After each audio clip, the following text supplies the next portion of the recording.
ఎవరైతే పేర్లు పెడతారో వాళ్ళ దగ్గరికి వెళ్ళి ఏమండి ఇలా మా అబ్బాయి పుట్టాడు, ఫలానా డేట్లో పుట్టాడు, మరి ఏ పేరు పెడితే బాగుంటుంది. ఆయన ఏంది, ఆయన సాఫ్ట్వేర్ కాదు, హార్డ్వేర్ కాదు, జ్యూసులు తయారు చేయడు, కంప్యూటర్ టైప్ చేయడు, పేర్లు పెడుతుంటాడు. ఆయన పని ఏందమ్మా, పేర్లు పెట్టే పని. సో మీ అబ్బాయికి మంచి పేరు పెడతాడు. ఎందుకని? 100 మందికి పెట్టాడు కాబట్టి. నువ్వు పెట్టావు 100 మందికి పెట్టలేక, నీకుందే ఒక పిల్లోడేగా, ఒకటి అయితే ఇద్దరు కదా. అంటే నువ్వు ఎన్ని పెట్టుంటావు? సపోజు సరే ముందు అబ్బాయికి పెట్టి 2 అబ్బాయి మహా పెడితే 2 పెట్టుంటావు, 100 పెట్టుండవు కదా.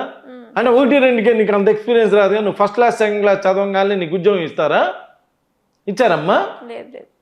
అట్లానే పేర్లు పెట్టేవాడికి అదే పని కాబట్టి వాడిని కలిస్తే వాడు ఏ నంబర్ ఉండాలి, ఈ డేట్ ఆఫ్ బర్త్ వాళ్ళకి ఏ నంబర్ ఉండాలి, ఏం చేయాలి ఏంటి అని చెప్పి చూసి, ఇప్పుడు నువ్వు చెప్పిన కమల పిల్లల ఇది ఉంది, ఆ ఇద్దరు పిల్లలకు కూడా ఏం చేస్తాడంటే, రాముడికి కూడా 1వ తారీఖు పుట్టారనుకుందాం, రాముడికి 1వ నంబర్లో పేరు పెడతాడు, లక్ష్మణుడికి కూడా 1వ నంబర్లో పేరు పెడతాడు.